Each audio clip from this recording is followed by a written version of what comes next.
House of Assembly, do adopt the report of the Standing Finance Committee on the estimates of expenditure for the financial year 2018-2019 in the sum of $1,487,583,200, and do agree that the said sum do form a charge against the consolidated fund and other funds of the state of St. Lucia.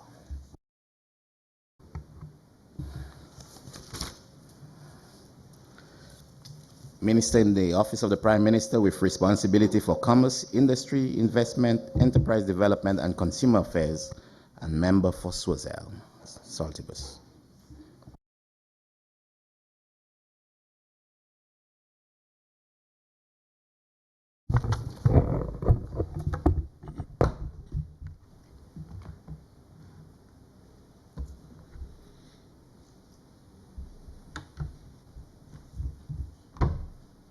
Mr. Speaker, let me first congratulate you on your appointment to this esteemed House, and I wish you the very best in your tenure.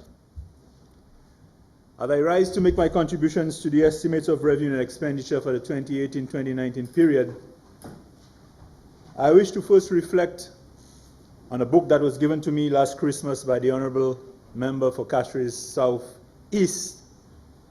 And there's a quote which begins the book, a quote from Proverbs 27 verse 1, and it reads, "Do not boast about tomorrow, for you do not know what a day may bring forth." And therefore I want to give thanks this evening to life.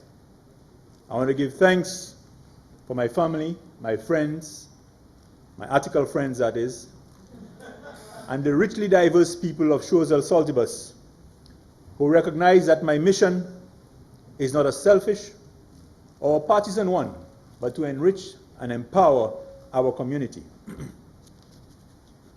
I am therefore comforted in knowing that in spite of the many challenges and issues confronting St. Lucia today, based on the positive leadership demonstrated by this administration since coming into office just under 2 years ago, we are seeing a gradual turnaround in the country's economy.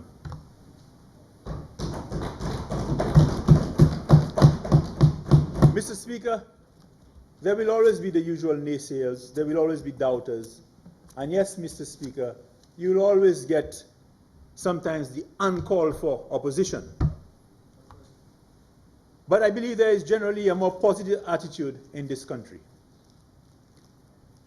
The days of when people were just accepting what is being thrown at them are over. People are now more able to do their own research and identify what is true and what is not true. So confidence in the citizens of our country is returning, and this is made evident by the statistics, Mr. Speaker, and that while youth unemployment remains unacceptably high, generally employment is on the low. And Mr. Speaker, the jobs that are being created are not short-term jobs by government, but they are jobs that are more sustainable in the private sector.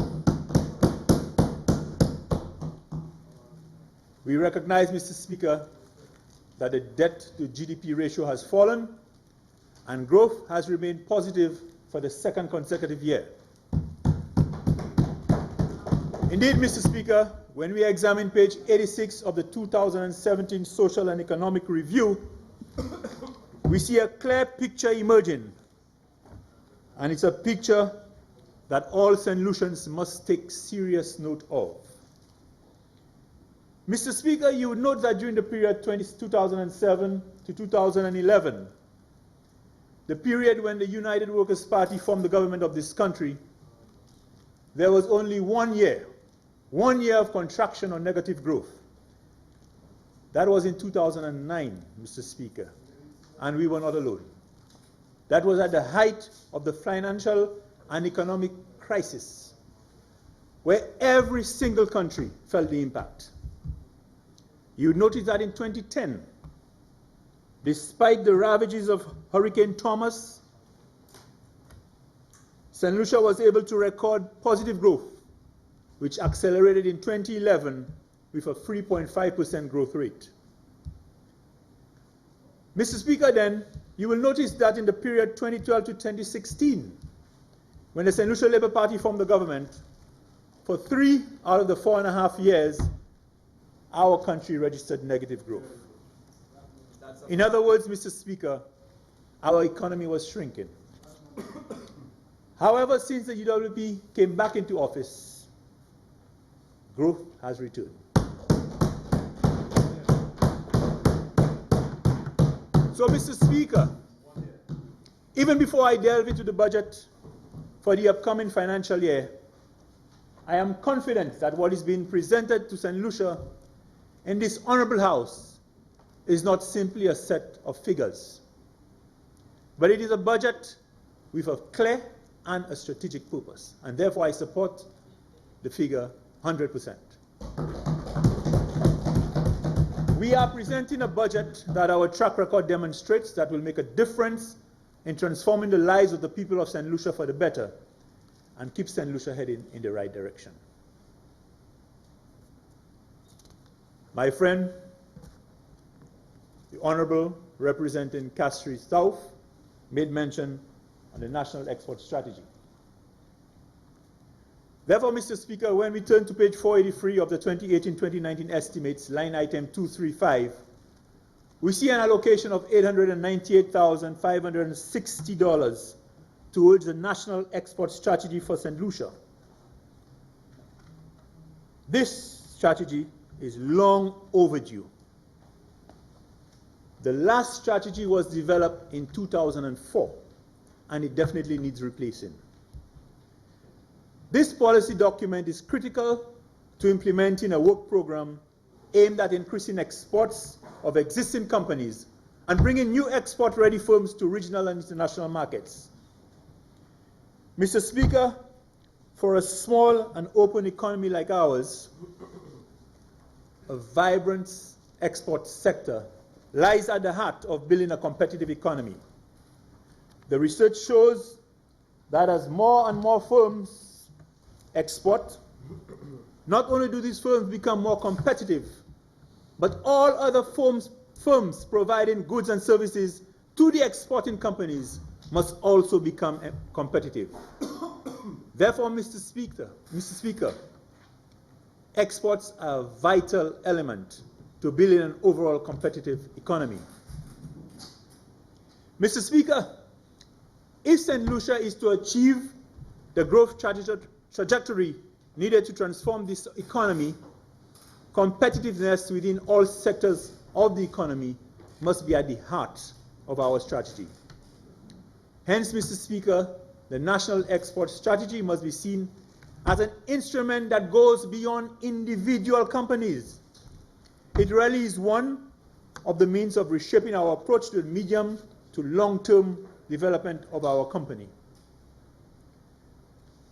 Mr. Speaker, the new National Export Strategy is in the final stages of preparation. The Leader of the Opposition earlier and the Honourable Member for Castries South spoke to the increase in consultation, and they spoke to these monies being paid to consultants, and they made reference to overseas consultants, Mr. Speaker. I can assure this Honourable House that as far as the Ministry of Commerce is concerned, all consultations are local. And they are consultations from people who have been in the service, professionals who we believe are very competent in the area that we have hired them to work on. So they are not, these funds are not being exported, but remaining at home. A final draft of the document is currently before permanent secretaries. And after it has been reviewed, it will be brought to a special committee of the PSEs. And then it will be forwarded to Cabinet for review and approval. It is anticipated, Mr. Speaker, that the final draft will be ready during the second quarter of this financial year. Mr. Speaker, as we go through this budget debate, this Honourable House will repeatedly hear and hopefully understand how most of the interventions of the Department of Commerce and Trade and how we focus on building competitiveness. I would therefore like to turn to page 182 under program 02, Commerce and Industry, and line item 142 of the estimates. Enterprise development. And the member for Castro South should take note because he made mention of the absence of funds. Enterprise development. Mr. Speaker, you would note that the allocation under that head has increased by $100,000 in this financial year. This increase, Mr. Speaker, reflects a reassignment of the funds that were previously defined as capital expenditure. So in the 2017-18 estimates under the heading Industrial Development Assistance, it is now gone under the program 02, Commerce and Industry, and that's why you don't see anything under Industrial Development Assistance. The nature of the activities undertaken under that head, such as the support to the St. Lucia Taiwan Partnership Program, the exhibition, also direct assistance in terms of assistance to plans, the layouts, and assisting in the strengthening of businesses support organization, and the conduct of training and building capacity at the firm level. Hence, Mr. Speaker, a decision has been made to reassign the resources previously defined as capital to recurrent. It also gives greater predictability on a year-to-year basis to the allocation of resources for the activities mentioned. Because when we classify them as a recurring expenditure rather than a capital, we know exactly what is happening. The private sector now has a dedicated resource of funding. This, Mr. Speaker, is an example of the shift in focus of this administration as it speaks to placing the private sector at the center of St. Lucia's development strategy. This is part of the strategy of ensuring that attention will always be placed on improving private sector competitiveness. Related to the increased focus on the private sector, Mr. Speaker, is a deliberate policy by the administration to continue incorporating the Small Business Administrative Center. This center, largely used in the U.S. as the overarching coordinating structure through which interventions with the private sector will be delivered. Mr. Speaker, the U.S. has had over 45 years of success with this SBDC model.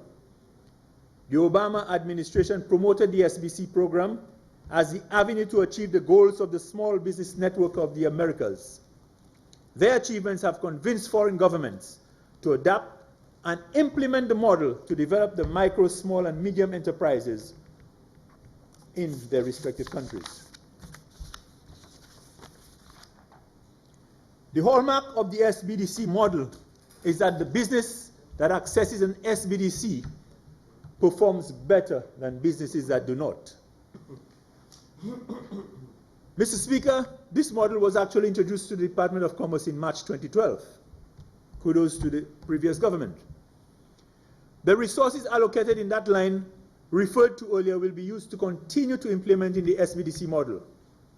More on the performance of the model will be elaborated, Mr. Speaker, when I speak on the policy when we return to this Honorable House. Suffice to say, Mr. Speaker, we are now better able to measure the value of output from the various government interventions with the private sector and can evaluate the efficiency of certain policies much quicker and take corrective action. So now, Mr. Speaker, we have an allocation for the private sector in recurrent estimates, which gives greater predictability to the availability funding for the sector. This, however, does not preclude the department from submitting in the future transformative initiatives under capital proposal in subsequent budget proposals. Obviously, they would be examined on their own merit. And so now, Mr. Speaker, I turn my attention to another allocation.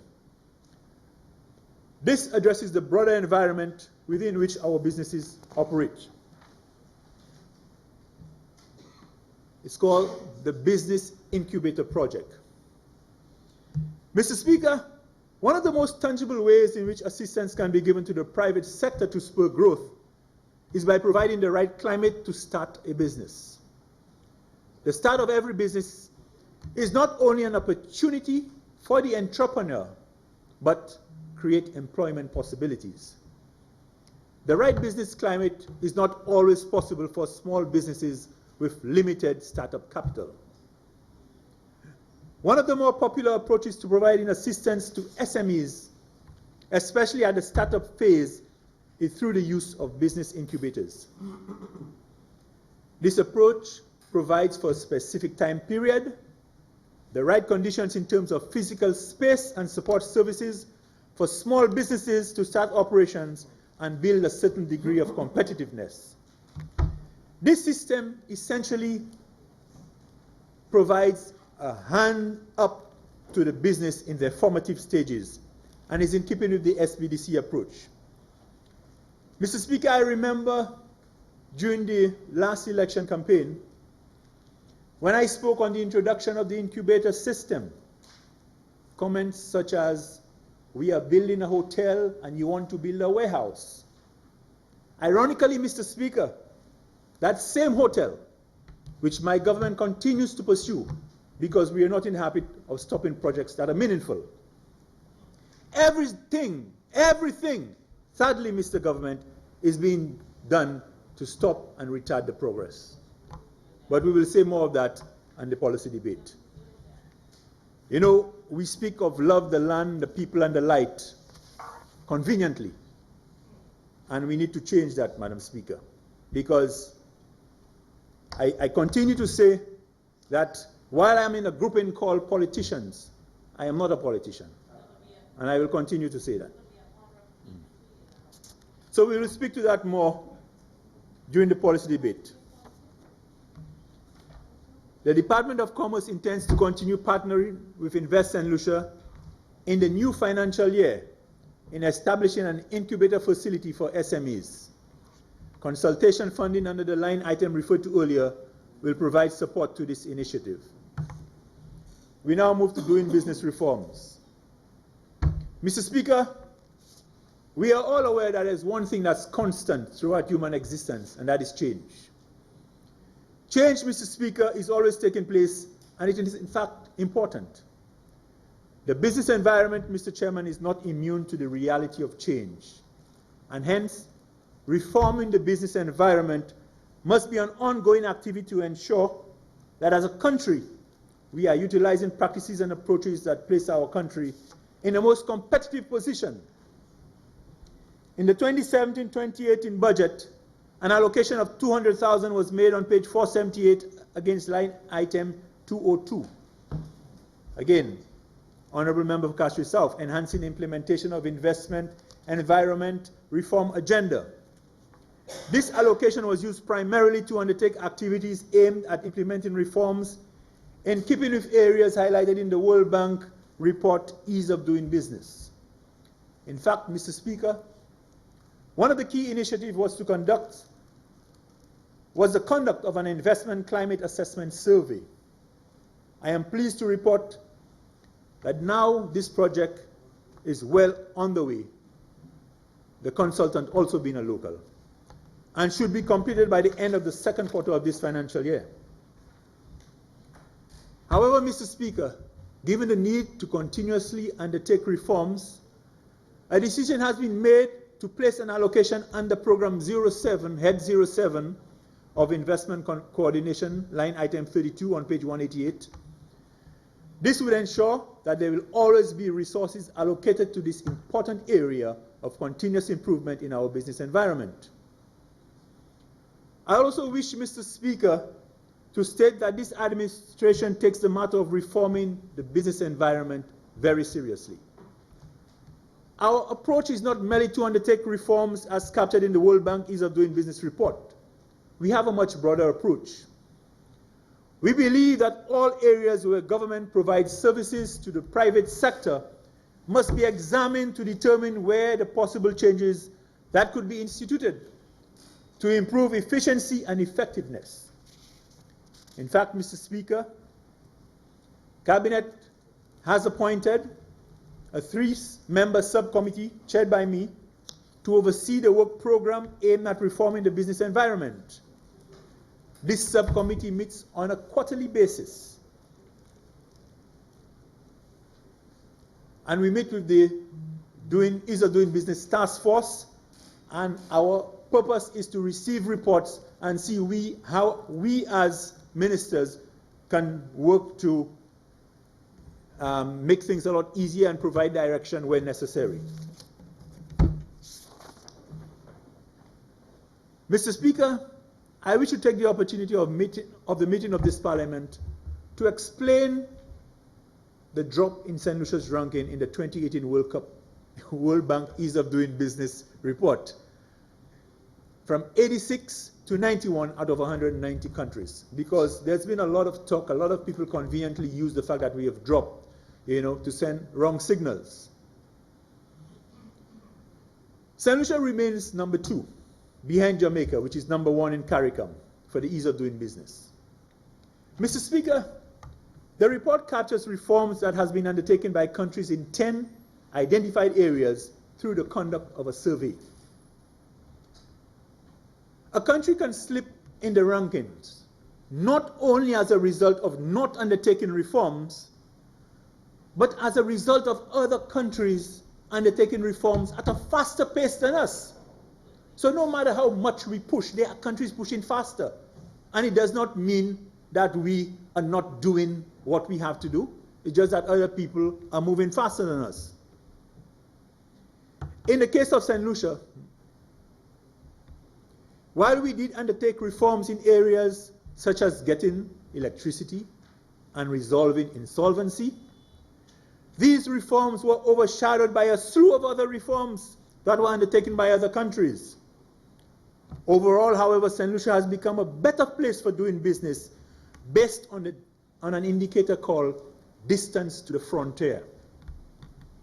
An economy's distance to the frontier is reflected on a scale from 1 to 100, where 0 represents the lowest performance and 100 represents the highest, or the frontier.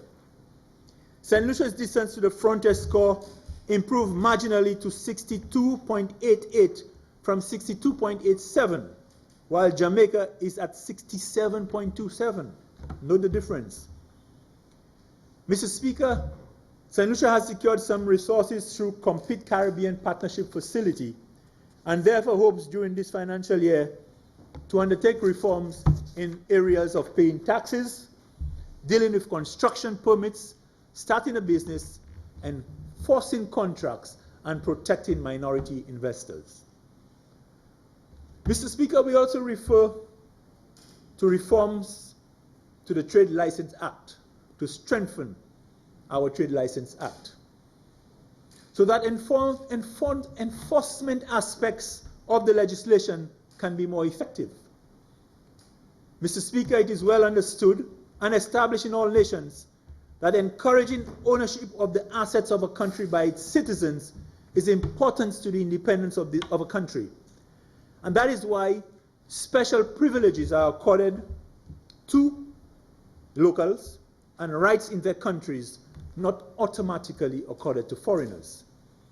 It is precisely for this reason that countries negotiate investment and trade agreements to reduce or eliminate barriers to entry into each other's markets and guarantee rights with respect to the establishment of businesses and the movement of their respective people. A trade license is therefore a policy tool aimed at ensuring that we allow into our country only the investors and the investments that we desire as a country. It is a tool meant to provide policy space to the government to protect its citizens and businesses. It would be utterly unacceptable for a St. Lucian who has a business manufacturing icicles, for example, to find that a foreign person or company has established an icicle factory. So therefore, it would mean that this St. Lucian would be facing an unnecessary competition in his home country, and that he would have no protection by the government. Also of importance, Mr. Speaker, is the fact that the St. Lucian businessman or company might not enjoy the rights to simply establish a business in that other country unless there are agreements between St. Lucia and that country.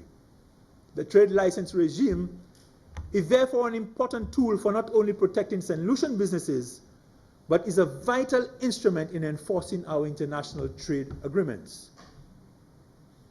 Mr. Speaker, reform of the trade license regime is almost complete, with the new legislation expected to be presented in this Honorable House in the second quarter of the new financial year. Mr. Speaker, one of the reforms that the resources allocated under line item 142 is meant to address is the provision of greater predictability and clarity in the process pertaining to the establishment of new businesses.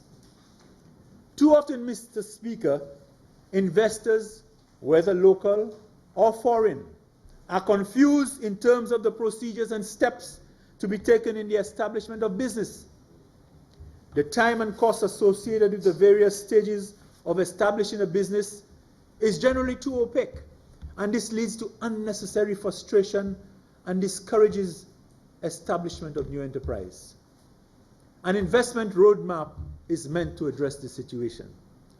The various agencies involved in establishing a business will be required to publicly display the cost and the time associated with the services that they provide in the process. Mr. Speaker, line item 142 will assist with the provision of resources for the completion of that roadmap.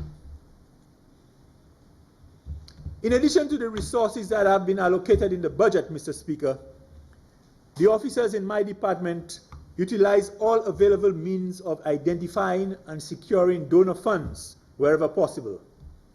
In that regard, the department has secured approximately US $200,000 under an initiative executed by Compete Caribbean to undertake more reforms in areas identified in the World Bank Ease of Doing Business report.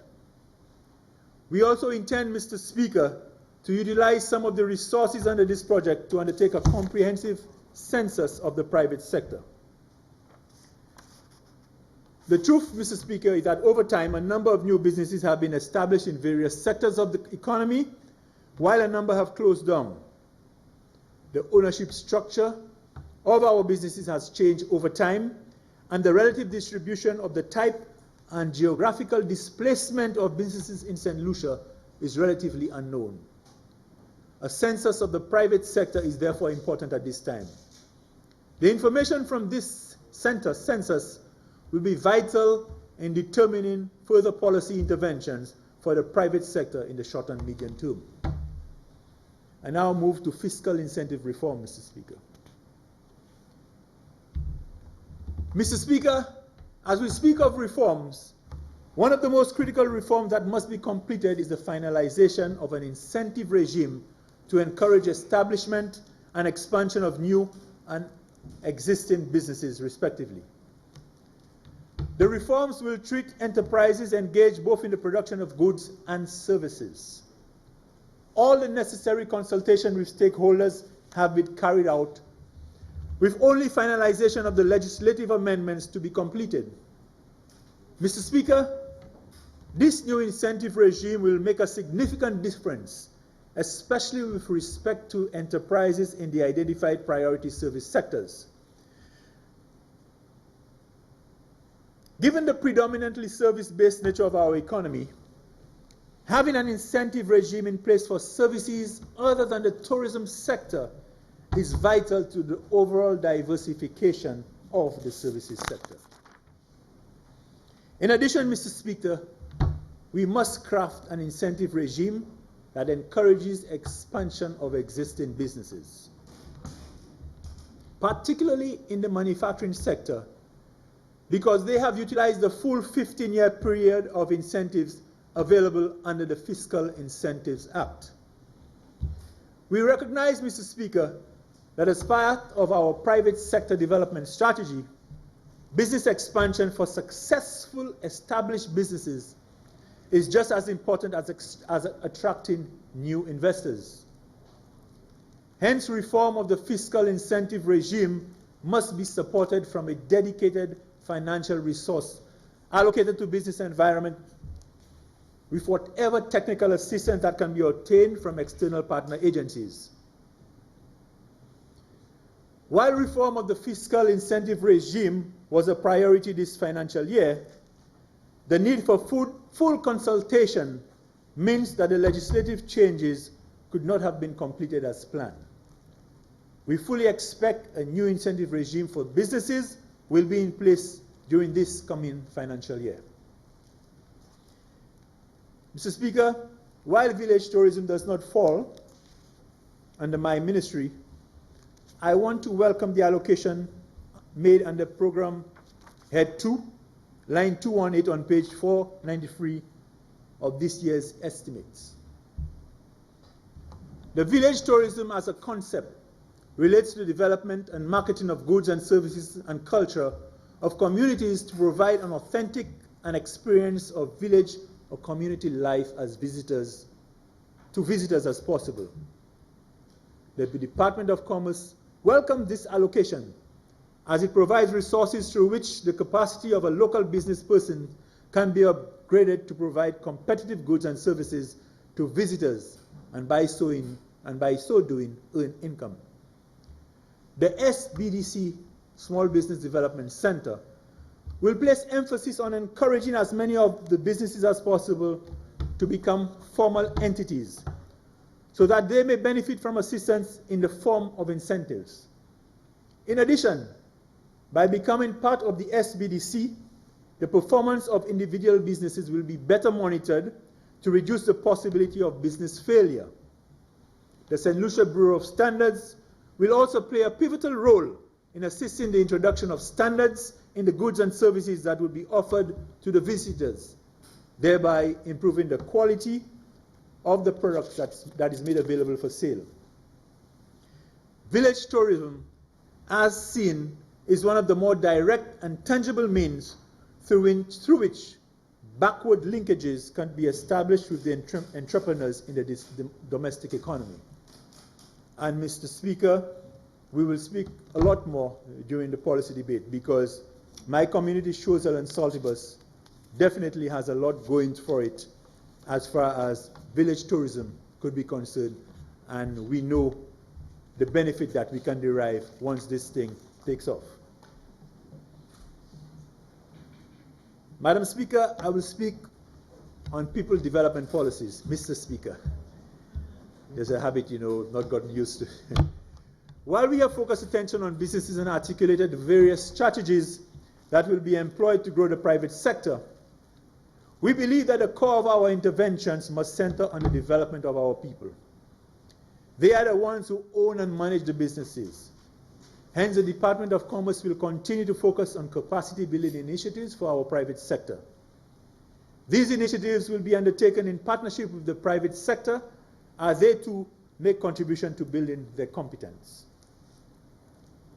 Madam Speaker, Mr. Speaker, I want to speak on consumer affairs. But before I go into the meat of what I want to speak to, Madam Speaker, Mr. Speaker, I heard earlier the leader of the opposition speak that the reduction in the VAT, and he was challenging that we could go into the supermarkets to recognize if any of the products, whether the costs have gone down. He's actually correct, Mr. Speaker, because the costs have not gone down. But there's a reason for that, Mr. Speaker, because had we not implemented the reduction, the cost would have been a lot higher. There are certain things, Madam Speaker, that we have no control over. One, freight charges have gone up. That's a fact.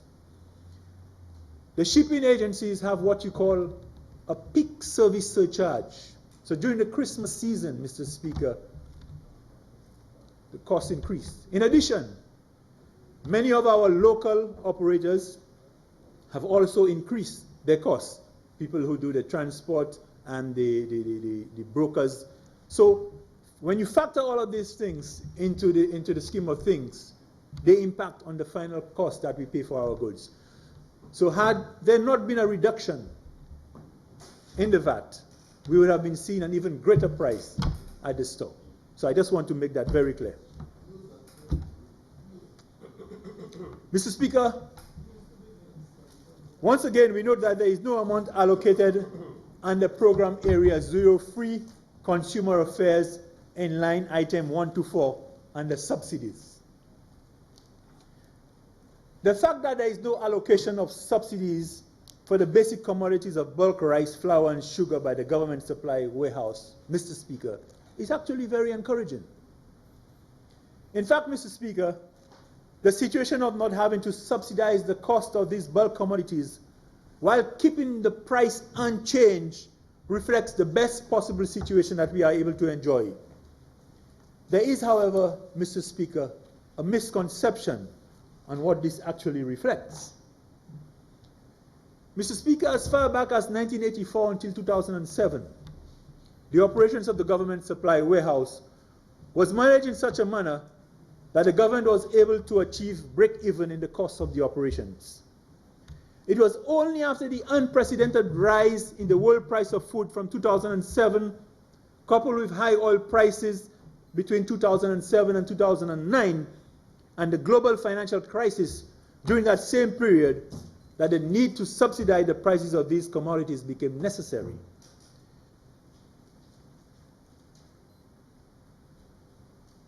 Mr. Speaker, today the situation described has been largely reversed. The only bulk commodity which is purchased at a higher price than sold to consumers is wheat flour. So in fact, government is still doing some sort of subsidization. However, the gains from the other two bulk commodities, namely rice and sugar, has been sufficient for us to subsidize the loss from the sale of wheat flour. So it actually leads to a situation, Mr. Speaker, where there is no need for government to provide any subsidies because we neutralize the effect. Mr. Speaker, the Department of Commerce has some very experienced and skillful negotiators, and they have been able to negotiate purchase prices for these commodities that have resulted in the favorable situation that we currently enjoy. I also need to state, Mr. Speaker, that while government is the only authorized importer of bulk quantities of rice, flour, and sugar, that is in units of quantities above 25 kg. There is no restriction of anyone importing quantities of less than 25 kg of these commodities.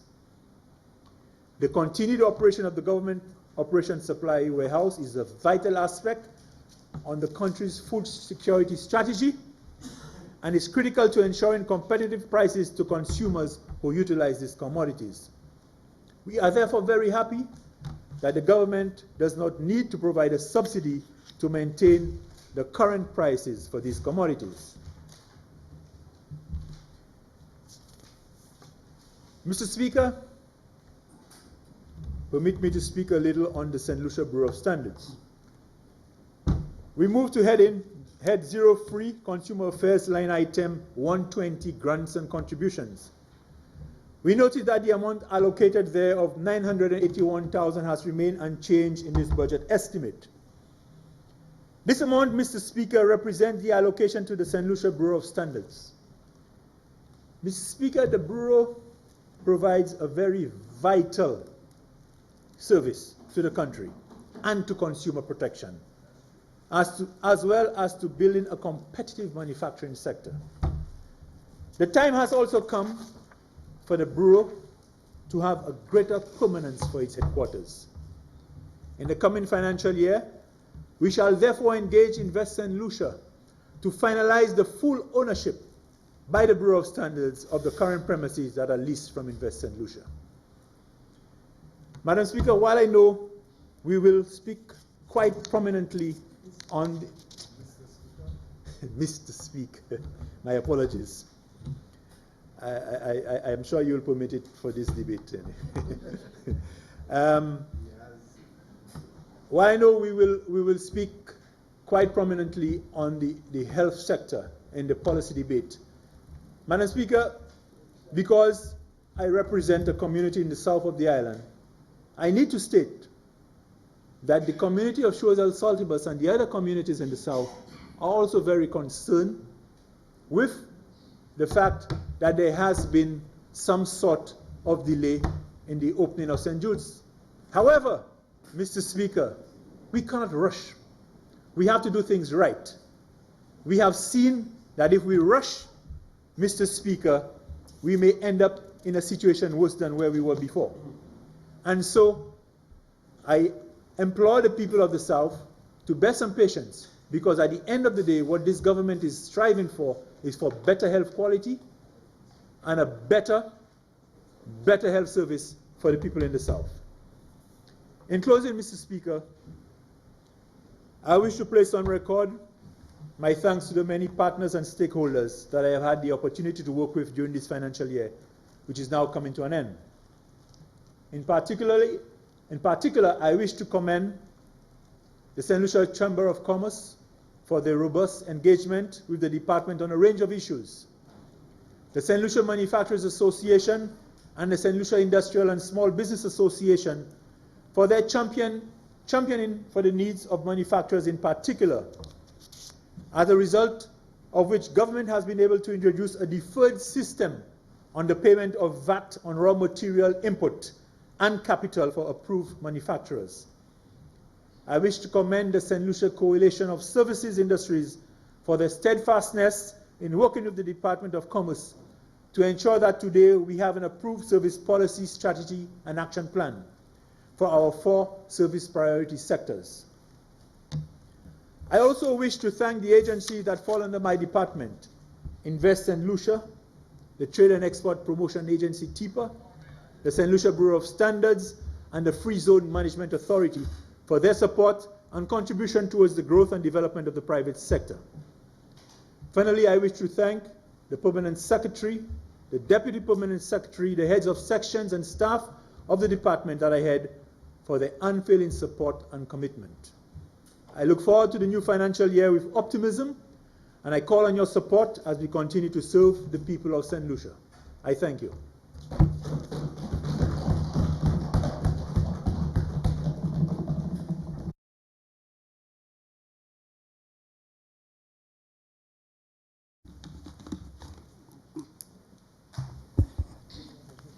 Minister for Infrastructure, Ports, Energy and Labour, and Member for Castries North.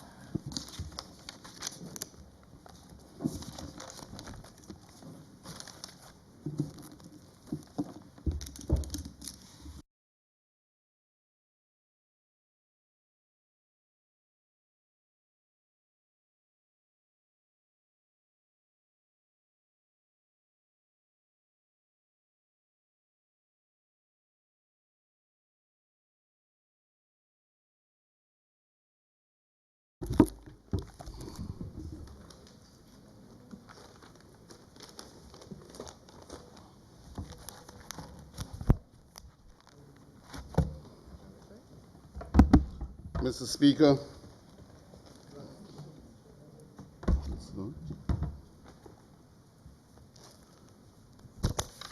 Speaker, permit me this opportunity to join those who preceded me in congratulating you on your successful election to the seat of the presiding officer of this august House of Assembly, and by extension, to wish you a smooth, tolerable, and cordial, yet impartial, journey as Speaker of this chamber. Mr. Speaker, many distinguished sons and daughters have sat on that chair, which you sit on tonight, and many rulings have been made, whether perceived as good, bad, or indifferent, provoked by the attitudes, styles, and behaviors of those whose entry is determined and justified by the power of the people. Notwithstanding that privilege, Let me pledge my full compliance and decorum with the rules of this Honorable House and to commit to the highest parliamentary standards set by our exemplary predecessors. Now, Mr. Speaker, let me quickly get to the business before us today.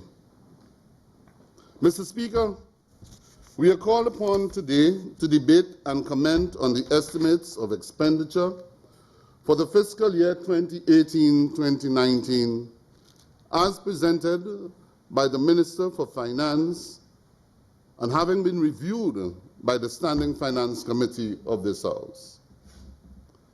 Mr. Speaker, I must take this opportunity to commend the Minister for Finance for his stewardship, his exemplary and cautious behavior and application of the principles of management.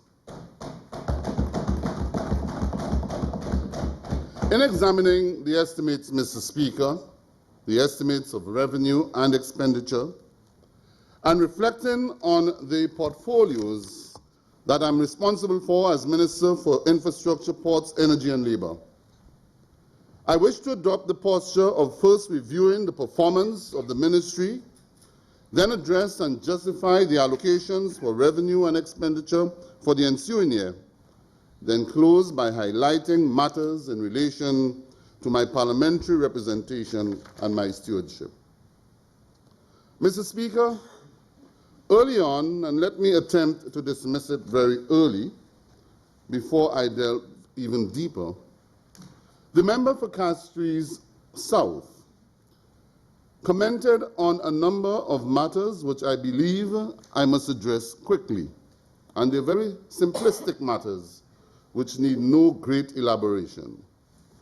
The first one is he requested explanation to the people of St. Lucia on the absence of allocations in the estimates. Let me indicate, Madam Speaker, Mr. Speaker, let me indicate that some of the items which the honourable member referred to, and I would list items relating to reconstruction and rehabilitation of roads, community infrastructure development, the silting of rivers and drains, secondary and tertiary roads rehabilitation project, slope stabilization, paving of streets and villages, West Coast Road, rehabilitation of residential roads, North-South Link Road, and others. These, Mr. Speaker, is really an exercise or practice which has been around for some time now. A practice of what we call design finance build or design finance construct, in which in a fiscal year, whether or not there is a budgetary allocation, and even in the absence of a budgetary allocation, you have the latitude of engaging private developers, contractors, and financiers in submitting proposals for the development of your infrastructure. It is zeroed in the estimates, Mr. Speaker, but once agreement is arrived at, whether it's through loans or any other instrument of funding, then it will be captured as we move on in the subsequent years. You would realize, Mr. Speaker, that in a number of cases, and I'm sure that the parliamentary representative will realize on page 206, there are a number of roads mentioned which were done through that mechanism. To begin with, the Cicero Road, Choiseul Roads Rehabilitation, Viewfort Clark Street and St. Jude's Highway Intersection Rehabilitation, and the list goes on. Opicon Bellevue Road, T. Larissus Denry Road, etc. And as you move on, you'll see a number of those roads which were done by the then government, now in opposition, who probably didn't realize what they were doing at the time, but I'm hoping will understand as of tonight. Mr. Speaker, Mr. Speaker, the issue of trailers in cul-de-sac, there was need for us to take a decision on the trailers.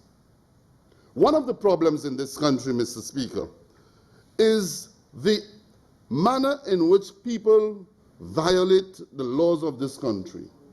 The manner in which people, and it's a situation we must deal with. Persons believe that they must park their trailers on the side of the road. We've had St. Lucians meeting their demise by running into those trailers and containers. Therefore, we had to take a decision. We may have temporarily displaced the young men and women who apparently use that area, but let me assure you that this government, its compassion and its consciousness certainly will not displace them forever. This was a decision that needed to be taken now. We have taken the decision, and the necessary investment will be made to facilitate them down later on in the future. But, Mr. Speaker, the very man who said that we have displaced them was attacking the sports facility in the cul-de-sac valley. Oh, you welcomed it. Thank you very much for welcoming it.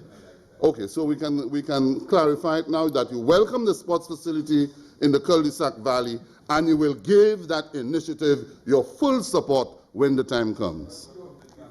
Mr. Speaker, establishment of schools repairs unit costing $400,000.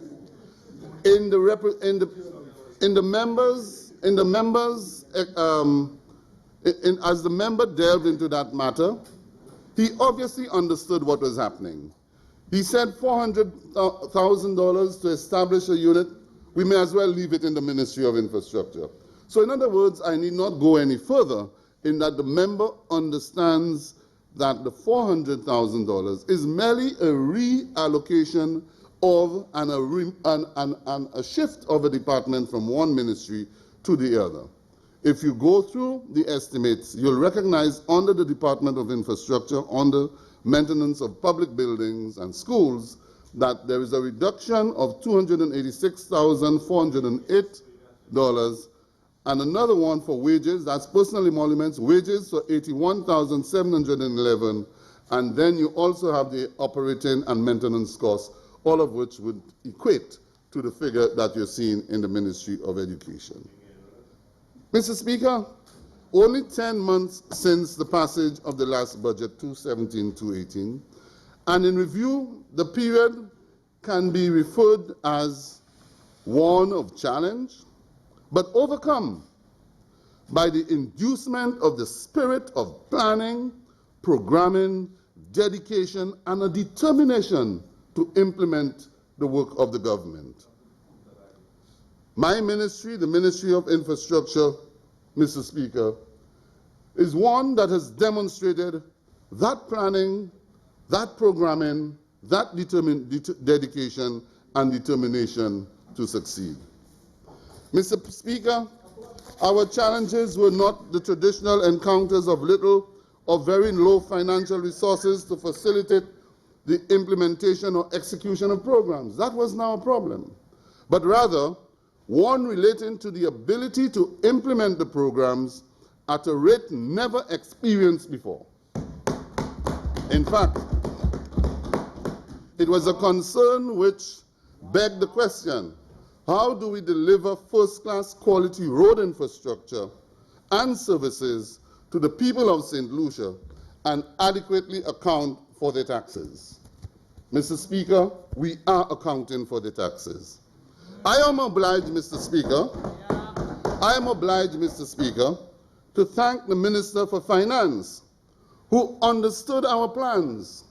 He bought into the vision and the ambitious program of the ministry and placed the money where his voice reverberated by introducing a fuel levy of $1.50 per gallon dedicated to the reconstruction and maintenance of our aging road infrastructure here in St. Lucia. Mr. Speaker, this initiative is one of the soundest fiscal initiatives undertaken to guarantee expenditure in the infrastructure of our country. As I said, Mr. Speaker, the Ministry of Infrastructure, probably the biggest ever allocation given for infrastructure, the Ministry of Infrastructure received for the fiscal year 2017-2018 79% of the requirements requested of the Ministry of Finance for road maintenance, or approximately $14.9 million. This, Mr. Speaker, may very well be the highest single allocation ever made on the recurrent expenditure towards the upkeep and maintenance of St. Lucia's road assets. Mr. Speaker, though a 40-day hiatus in the passage of the budget last year and the resultant late approval of allocations spending in the middle of the third quarter, our focus and challenge was to ensure that we had the capacity and were adequately prepared to bring as much relief to the commuting public, the population at large. In all of this, Mr. Speaker, we needed to increase the public's trust and confidence in the department and the government by extension by demonstrating to the public that we cared enough to improve the riding experience on our roads. That is, to reduce the incidence of potholes, to improve road safety, and most of all, to reduce vehicular operating costs consequential on poor road conditions. Mr. Speaker, despite the phenomenal weather since the hurricane season last year, the ministry persevered with the implementation of an ambitious and extensive program of road repairs and maintenance and the enhancement and improvement of a number of secondary roads throughout the island. In some great measure, we have achieved what we set out to do, to commence a long-term program of road maintenance and repairs to the satisfaction of all our people. And in so doing, we have impacted significantly on road infrastructure network throughout the country. Mr. Speaker, you normally traverse the road from Castries to the East Coast. Many of us traverse the roads around St. Lucia. And I am sure that in the last 2 months or so, you have seen a tremendous amount of roadworks in the country, no matter where you go.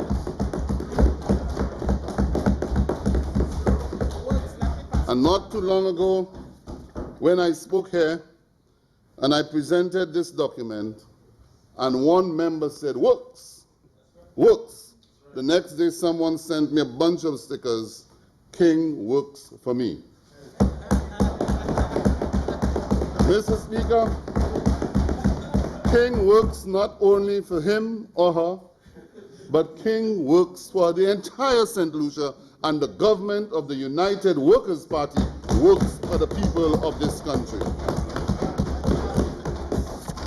Mr. Speaker, the extensive program also sought to reinstate most of the landslides along our major roadways. Mr. Speaker, yes, Mr. Speaker, we worked for everybody. We worked for my dear colleague, friend on the opposite side, where we have given you a beautiful carpet. We do not discriminate. We do not discriminate. We give to the people what the people deserve. We give the people what the people deserve, and that principle will continue without fear or favor. Mr. Speaker, I have not finished yet. I've only started. And when the roller gets rolling, the country will see the development. There's no stopping the roller. No stopping the roller. Mr. Speaker, we have been able to take some very bold decisions in this exercise. From 2010, ever since Thomas, 2013, ever since Christmas Eve trough, and after severe weather beyond, the government has been for some time awaiting regional, local, and international public services to assist in the reconstruction of a number of slides throughout the country. We took the bold decision and said we are not prepared to wait, procrastinate, and linger while the I's and T's are dotted and crossed by funding agencies and public servants throughout. We have decided to proceed, and in a number of cases, we have undertaken and completed a number of those slides throughout St. Lucia. This is the spirit of the government, a spirit of getting up and doing it for ourselves rather than sit down and wait for international agencies to help us. Mr. Speaker, we have sought to improve as many roads as possible throughout the country. In a number of cases, in the north of the island, in Grosley, the district of Grosley, we have gone in and enhanced, widened road carriages, and improved the road system, making it more attractive, making the rideability surface a lot more comfortable, so as to get persons off the main carriageway of the Castries-Grosley Highway and to use those back roads and to relieve the congestion that takes place there. Mr. Speaker, as we do this, we believe that road safety is critical, and so we have undertaken a number of initiatives that will improve on road safety in St. Lucia. One of them being a sustained program of road markings that will commence very soon. In fact, it has commenced in the villages, in Grosley, the town of Grosley, the city of Castries, in Soufrière, in Vierfort, and now we're about to commence the markings on the Castries-Grosley Highway, and then to move on to the East Coast, and later on, when the West Coast is done, to do the West Coast. This program, Mr. Speaker, isn't a short-term initiative, but it will be a sustained program of road safety through which we provide signage, as you will see, as you move around the country. Now there are signs all over the country indicating, not locations as yet, but indicating distances, speed limits, locations at intersections, really and truly guiding the motoring public. Later this year, directional signs and location signs will be placed so that not only our people will have the support or the guidance of the signs, but our visitors to our shores. Yes, signs of a good government. And so, Mr. Speaker, as we continue to establish those signs of a good government at work, we're also now looking at further improving the road safety by establishing what we call guardrails throughout the country at those dangerous locations where we have lost a number of our sons and daughters.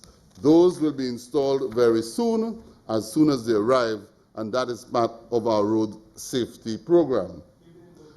Even in Bocage, we are going to put those guardrails, and also in ancillary and canneries. Mr. Speaker, I spoke of the digest, the project digest for 2018.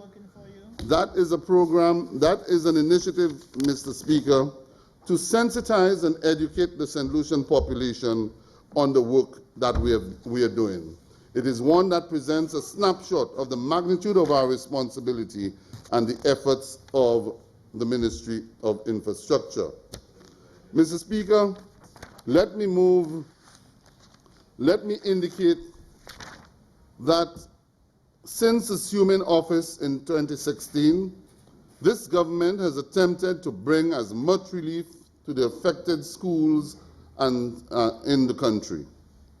Notwithstanding all of the sudden claims of neglect and I came to this house some time ago, and I gave you the comparison of expenditure or spendings of the government on schools, we have undertaken a number of initiatives to enhance our schools.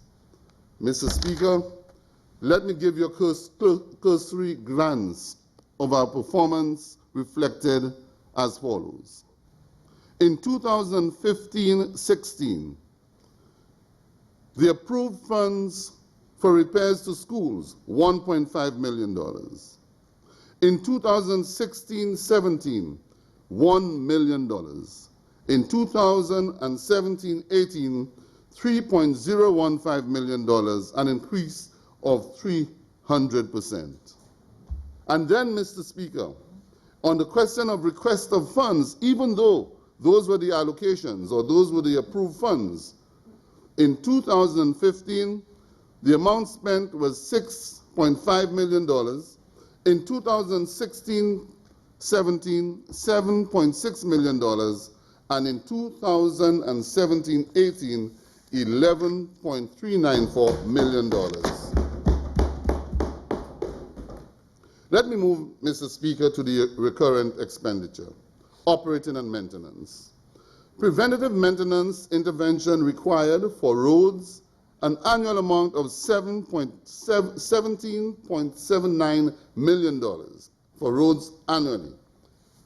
Approximately 79% of this required was allocated in the last fiscal year.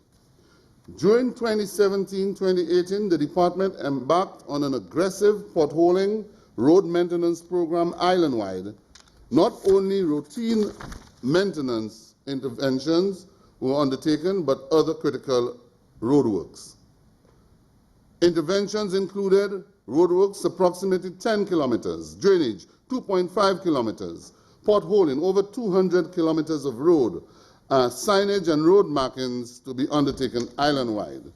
The continuous rains have been a challenge, Mr. Speaker, yet still we were able to continue our program to be able to fulfill the completion of the program in time for the end of the financial year.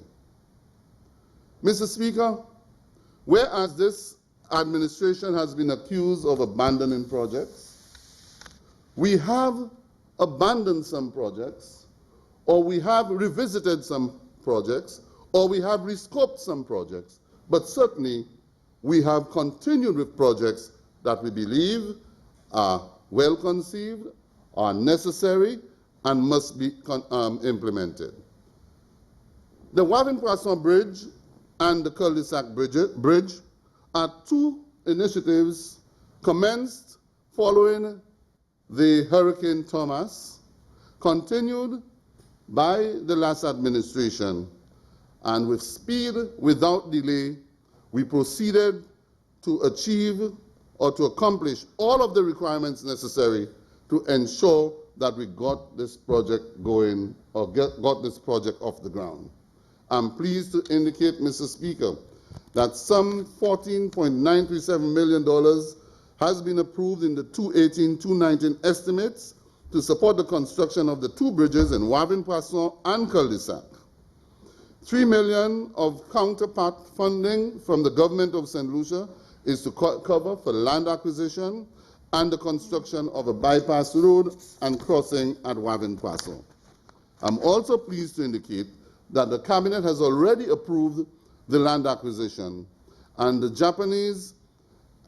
Japan International Cooperation Agency has indicated that by September, October, work will commence on the construction of those bridges.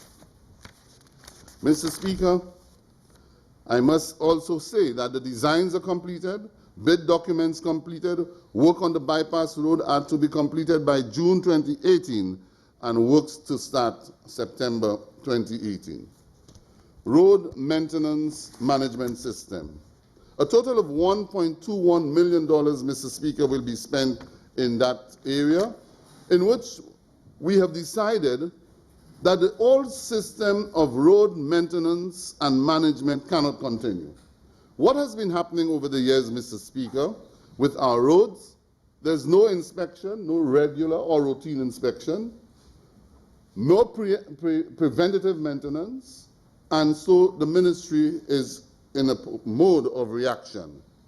We have invested, Mr. Speaker, with the support of the Ministry of Finance, Minister for Finance, in a program that deals with instituting a firm road maintenance management system through a consultancy which would allow us to set up the asset management system so as to have a proper methodology of assessing our road network, assessing the road pavement, assessing and deriving what is called the International Roughness Index, and to inform of our programming and planning for road repairs, maintenance, and road reconstruction. So basically, Mr. Speaker, even though the Ministry of Infrastructure has indicated that they would like to respond within 7 days to potholes, as I've said, potholes don't happen in 7 days. Potholes don't happen in 1 day. It happened over a period of time. And therefore, it is not responding to a pothole because by the time the pothole occurs, time has elapsed. What the intention is, Mr. Speaker, is to be able to determine that a pothole is likely to appear and to have that intervention to avoid the pothole from happening. That road management system,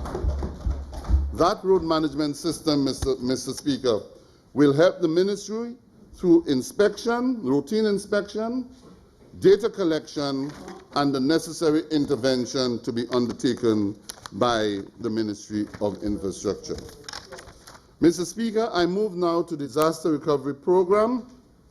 Works continue on the CDB-funded Tomaso Bridge and the Canaries Bridge project. Those bridges, Mr. Speaker, started soon after we returned to government. We are hoping that by the first quarter of 2018-2019, we will see the completion of the Canaries Bridge, which of course has already opened, but the formal opening to take place later this year. That bridge, Mr. Speaker, is being constructed by the contractor, the construction firm of Master Builders Company Limited, at a cost of $5.8 million. The other bridge, Mr. Speaker, which is the Tomaso Bridge, is being constructed by Integrated Development and Construction Limited at a total cost of $5.6 million, and we're hoping that soon after the Canaries Bridge is open, the Tomaso Bridge will follow because it is running late. Not one contractor. We have a principle of ensuring that there is participation by all, that we give opportunity to as many St. Lucians as possible so as to share and participate in the cake which we keep slicing to give them an opportunity.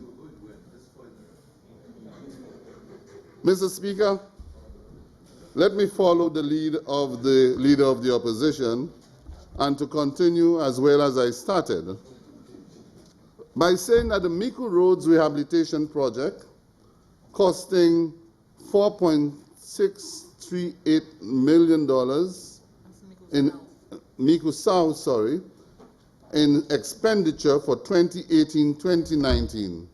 The project entailed the rehabilitation of approximately 6.5 kilometers, Mr. Speaker, under a design finance build arrangement. The roads undertaken, Duga, Lacouville, Tiroche, London, Lacouville to Tiroche road segment, and Fondo Road.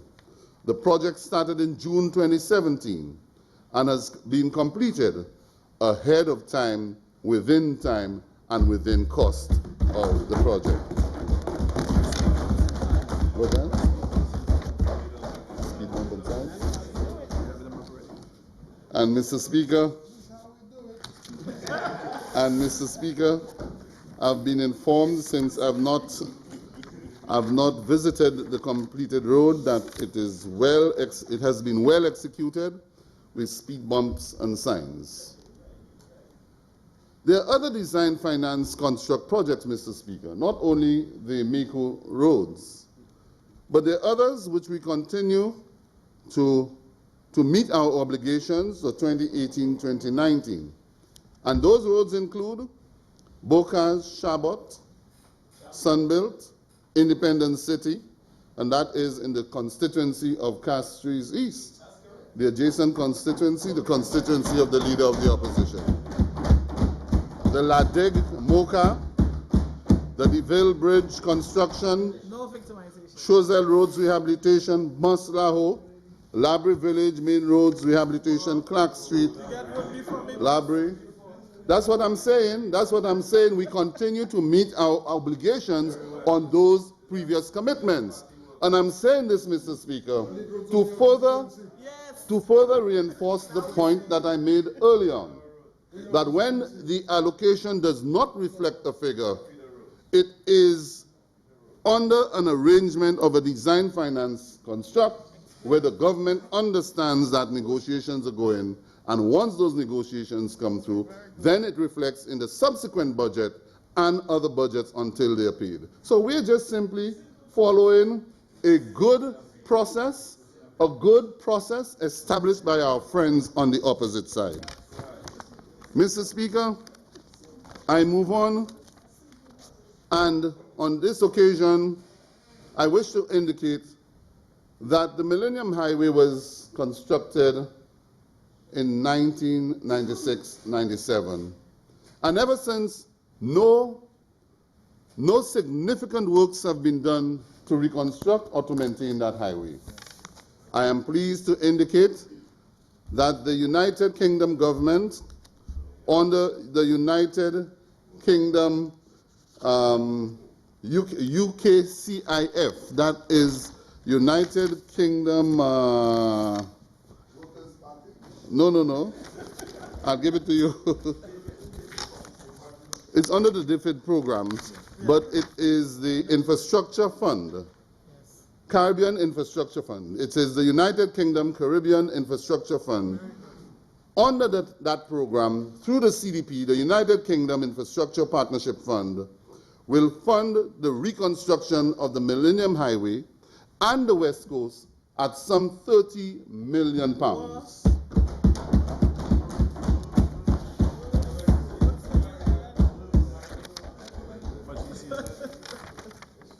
Mr. Speaker, the grant which was approved or proposed a few years ago, the former administration had other ideas. But when we came in, we examined the proposal of the former administration and felt that rather than attempt to put £30 million into new infrastructure, we took the bold and sensible decision and said, let us invest in important, significant infrastructure that will upgrade our road structure and for our people so that it can contribute to the economic development of our country.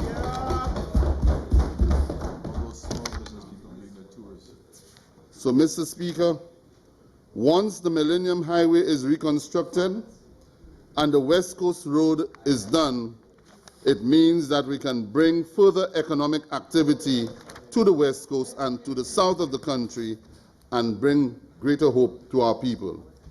But, Mr. Speaker, the Minister for Finance at some stage will announce an even bigger program for infrastructure in this country.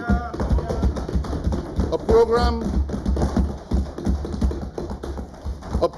that will not only deal with the Millennium Highway or the West Coast, but it will upgrade every single primary road network in this country, address our secondary road infrastructure and also our tertiary road infrastructure throughout the island, bar none.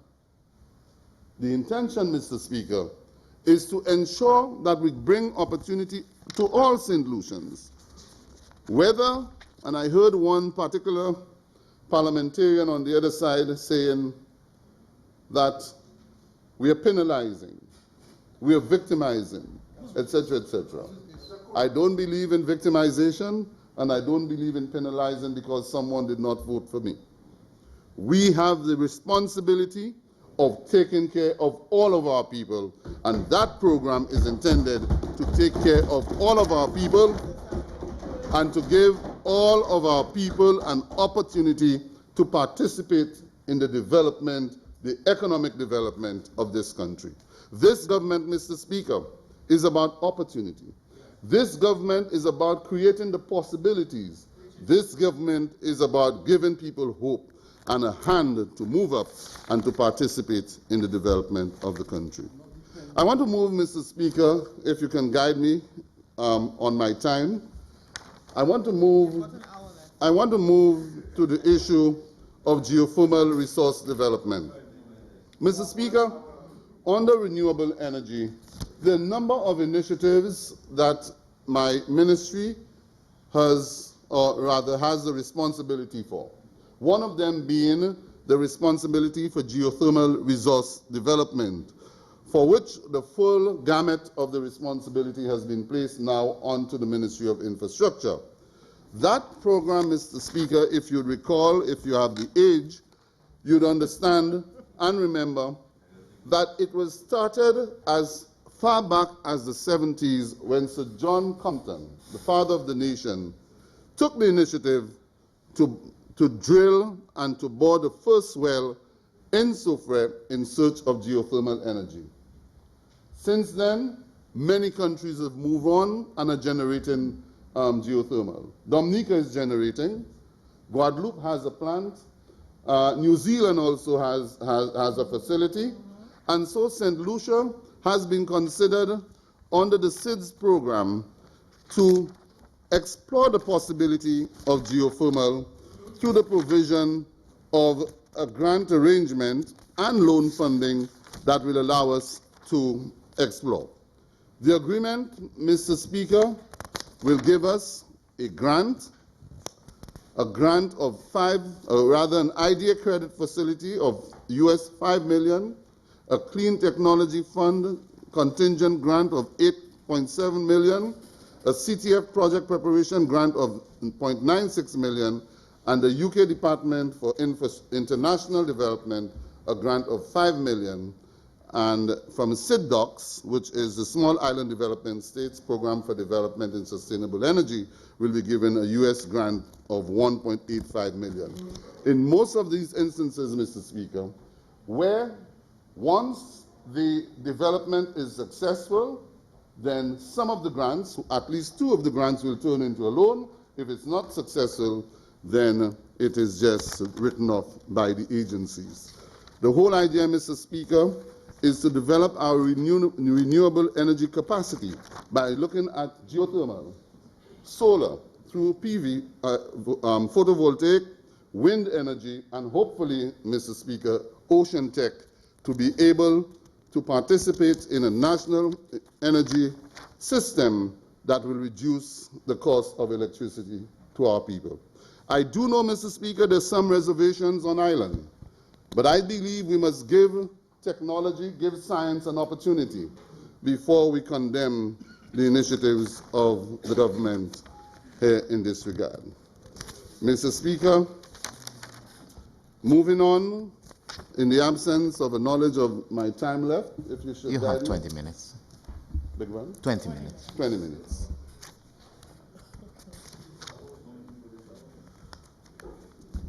You find it was very short? You find it very short? You want to move for an extension? Mr. Speaker, let me move on with the balance of my presentation and to deal with the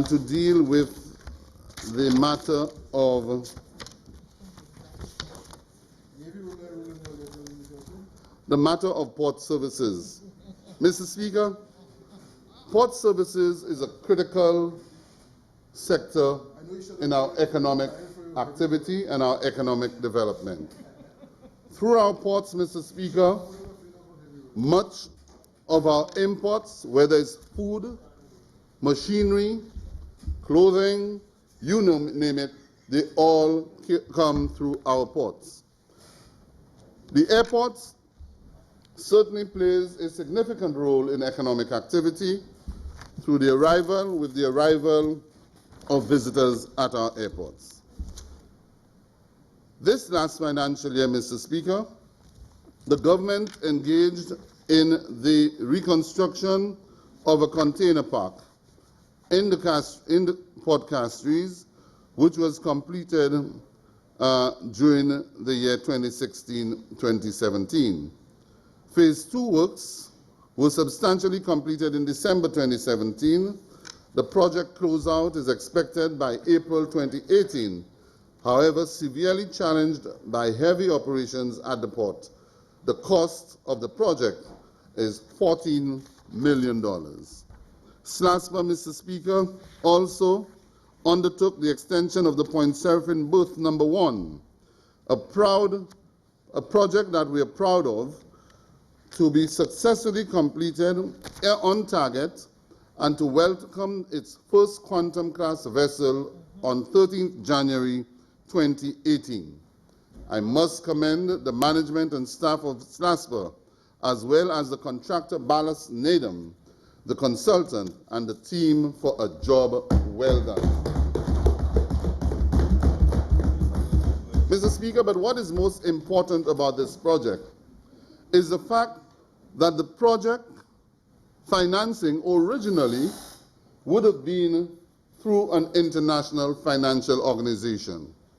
We were able to negotiate utilizing the NIC for funding, and the NIC was able to provide all of the funding necessary for the construction of this particular berth, which will see the arrival of a number of these modern class vessels in the coming years.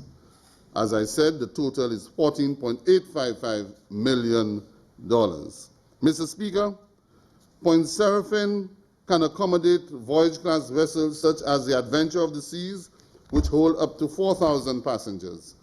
But with the new dock, we are anticipating that we will be able to accommodate the modern vessels with a capacity of 6,000 passengers in Castries.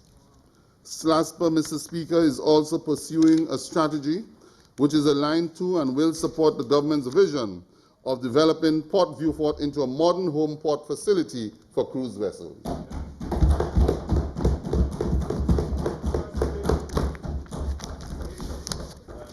Mr. Speaker, this initiative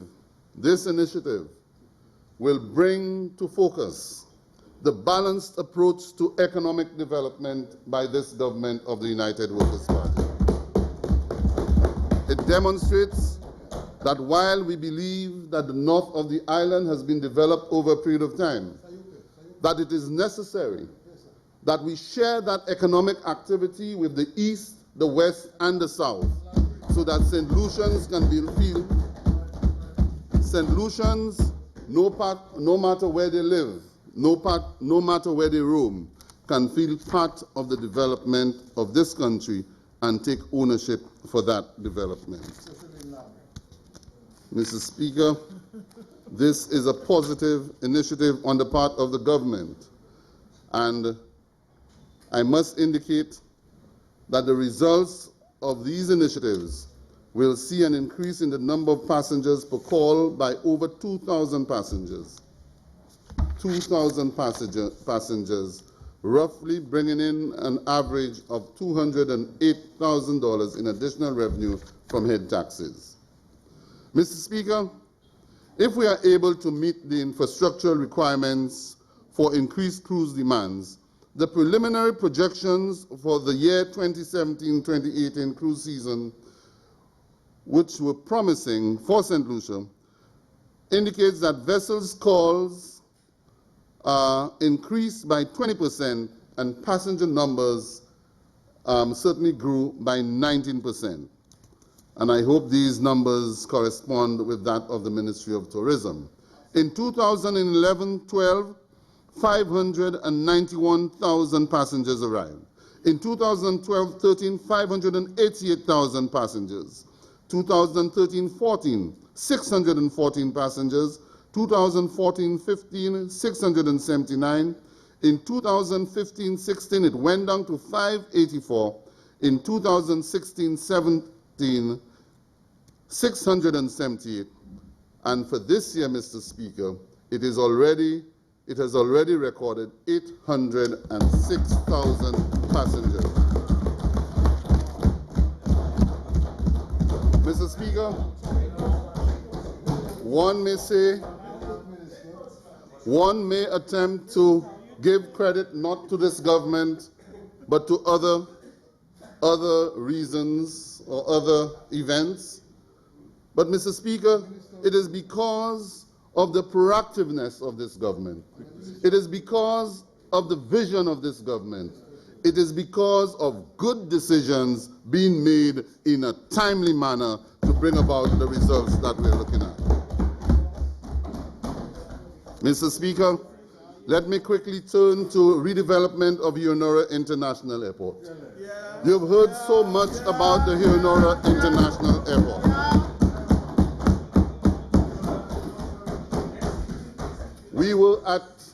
In 2011, we were at the gates of execution. We lost the election, Mr. Speaker, and of course it was felt that we need to look at a new initiative, we need to look at a new module.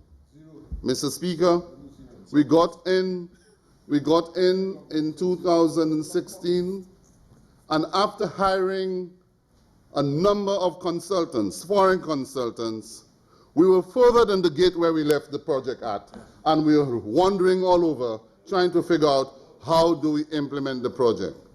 Mr. Speaker, we have taken hold of the project, and we are now in the final stages of negotiations, and if all goes well according to plan, hopefully the project will start later this year, and I leave the rest to the Prime Minister. I leave the rest to the Prime Minister when he delivers his policy statement in the next 2 weeks. Mr. Speaker, we as a government cannot sit by idly and hope that things will happen for us. We as a government must get up, shake the dust off, and get the job done for the people of this country. That is why, Mr. Speaker, I stand today in support of the estimates of expenditure and revenue for the year 2018-2019. And in supporting this, Mr. Speaker, I want to quickly move to labor and to indicate that I would have said the demise of the Labour Party.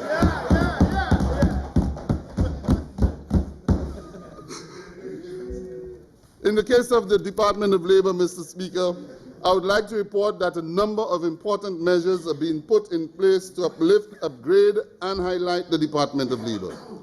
These measures, some of which I will enunciate in a few minutes, are clearly intended to give the Department of Labor greater visibility as it seeks to identify and resolve the problems that are dotted all over the industrial relations climate in St. Lucia, and to make its services more accessible to both the workers and the employers who have cause to utilize its resources. Mr. Speaker, as a government, we are concerned about the industrial climate. And so it is in this case of accessibility. When my government came, or rather this administration came into office in 2016, the Ministry of Labor only operated 2 locations. These were the head office in Castries and a sub-office in Vieux-Fort. With a view to responding in a positive manner to the complaints, especially from workers about the difficulty in accessing the services of the Department of Labor, we opened another satellite office and this one in the town of Soufrière, and I must indicate that the people of Soufrière are quite happy. Mr. Speaker, we intend to further improve the location we're looking at to establish an office is in the north of the island in Grosley, where we have a number of businesses in that region for which services of the Labor Department is needed. Mr. Speaker, Mr. Speaker, the Labor Tribunal of recent times were able to review and to establish the Labor Tribunal, and very soon it is our intention to bring the tribunal to bear and to receive the many pending cases and to address them in a cordial manner. Mr. Speaker, we committed ourselves to a tripartite council to bring about a cordial industrial atmosphere to include the social dialogue and social partnership, the involvement of workers and government so as to create that atmosphere. Mr. Speaker, this is certainly coming. And finally, Mr. Speaker, on the labor relations, one of the things we have noticed, Mr. Speaker, observed, and that is there seemed to be a dearth of knowledge on the issue of labor relations.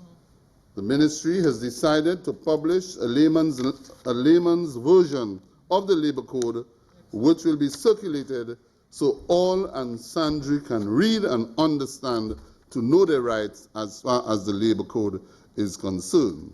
That brochure is presently being drafted and will soon be printed for distribution throughout the country. One more matter, Mr. Speaker, which I must speak on, is the question of offshore employment opportunities for our people. When I came in, Mr. Speaker, the program which was started in 1967, 1968 was ongoing, but seemed to be on remote control and as far as its achievements. Ever since, I've taken the initiative of visiting Canada, visiting employers, visiting farmers, appealing to farmers and employers, and looking to new opportunities for our people. To date, we have been able to increase the number of St. Lucians going on the Canadian Farm Program by 25%. 25% as a consequence of those visits. And the intention of the department and the intention of the government is not only to focus on Canada on the seasonal program, but to look to other markets in the United States, North America general, in Europe, and other opportunities throughout the world to send our ambassadors over there and to participate in a global environment, to build the skill sets, the capacity, and to return to St. Lucia at some later stage to address and to participate in the economy. Mr. Speaker, much of what I've said tonight will be elaborated to a greater extent in as far as policies, new policies, and the direction of the Ministry of Infrastructure, Ports, Energy, and Labor. I want to quickly look at my constituency, Mr. Speaker, in closing, and to say that in the last financial year, a number of road infrastructure projects were undertaken, like in many constituencies. In places like... Mr. Speaker, my colleagues are so happy because they got, they got a windfall. But, Mr. Speaker, in a number of areas in Castries North, Armandale, Lucian Country Life, Sunny Acres, Bize, Carolee, Agad, Wapatat, roadworks were done through the Ministry of Infrastructure. Under the Ministry of Economic Development, through the CDP program, there were projects done in Sunbuilt, Cape Town, bus shelters, walkways, drains, etc. Leclerc Playing Field is now under some rehabilitation. Carolee drainage projects, Wapatat drainage projects, Carolee Community Park, Agad Playing Field, and phase 1 is about to start, and phase 2, the lighting, to bring some kind of relief and comfort to the sports people up there.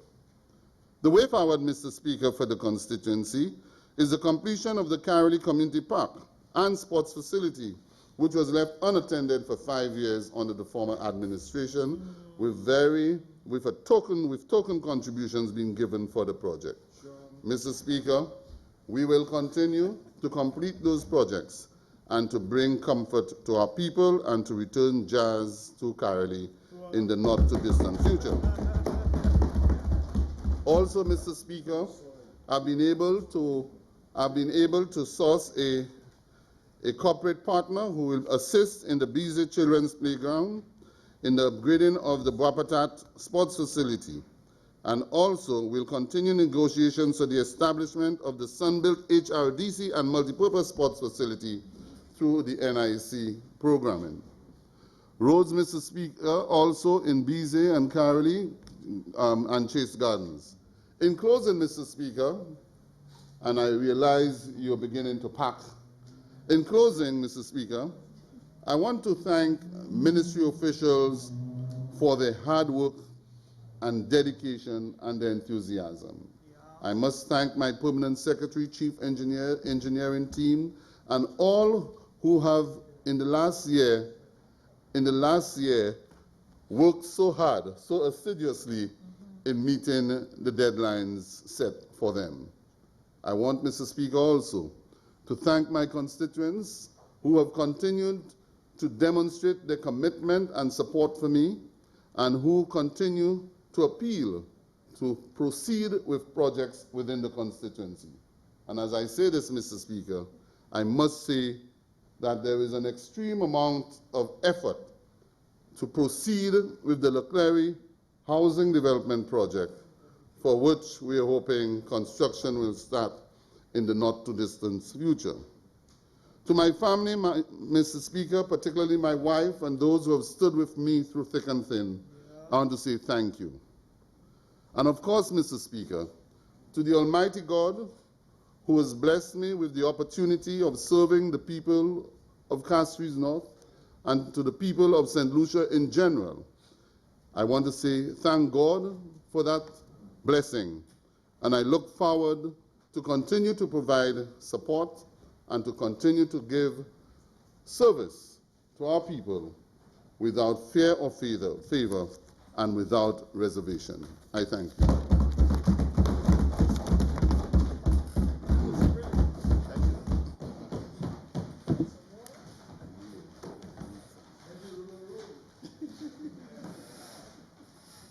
Honorable Prime Minister.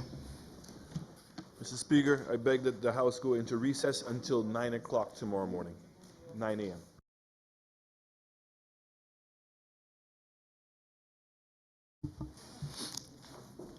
Honorable members, the question is that this House do stand adjourned until 9 a.m. tomorrow morning. I now put the question. As many as are of that opinion, say aye. As many as are of the contrary opinion, say no. I think the ayes have it. The ayes have it. This House is adjourned.